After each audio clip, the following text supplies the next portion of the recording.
Yeah.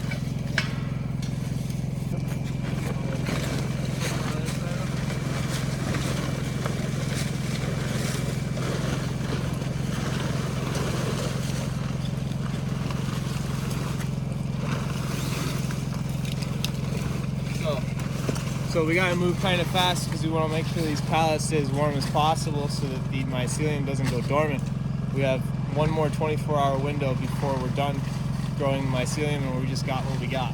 So hopefully we have enough mycelium that we actually have some kind of a legitimate binder to keep the straw from settling over time.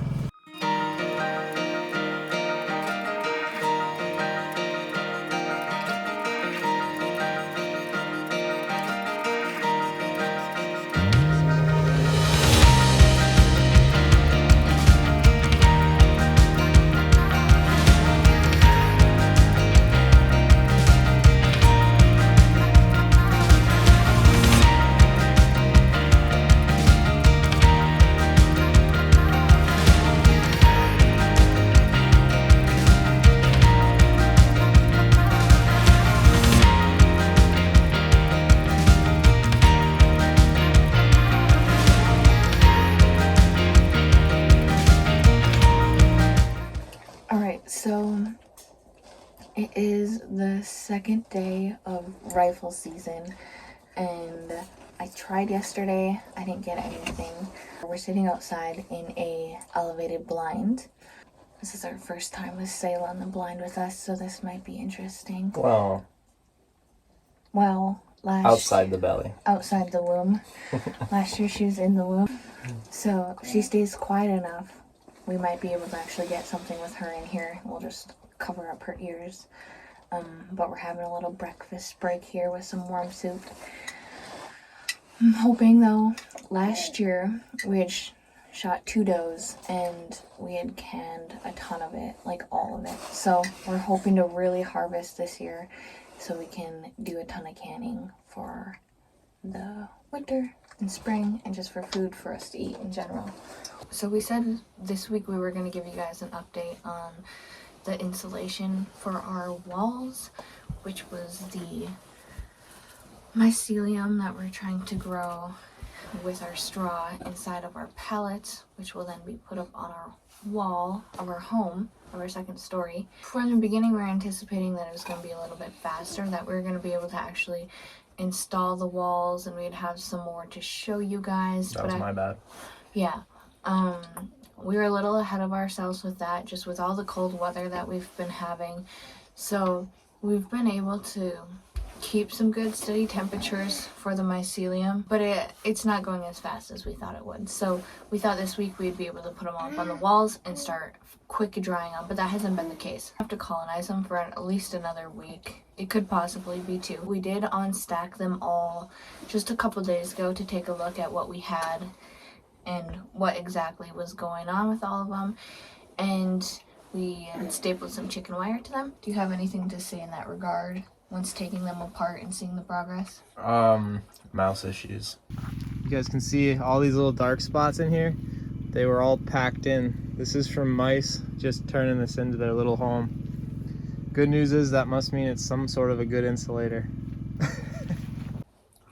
So we had the 2 bottom layers were kind of like ridden with like all these little mouth paths and stuff.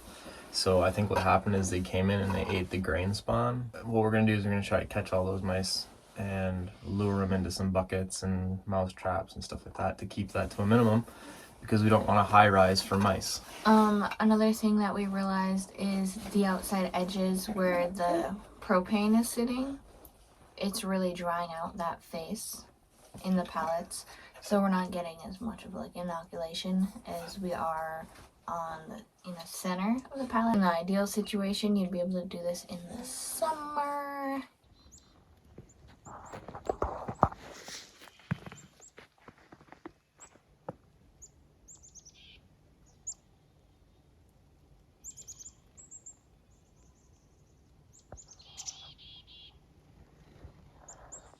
So our project's just getting delayed a little bit. We can do the sections of the walls where we're wanting to frame in for windows and stuff, which is a decent amount. of wall space in our house. Basically what we're doing is we got leftover mycelium from the mix. So we're just using it pretty aggressively on these couple that are on the bottom row.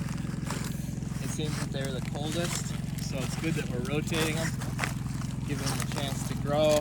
Hopefully not giving them a chance to, you know, mold up from all this mouse activity. Okay, looks like we got at least one bowl. I guess I'll put them in the bucket for now. Kind of gross. Okay. Reset that one. Let's see, how many more did we get? Oh, missed one. Crafty.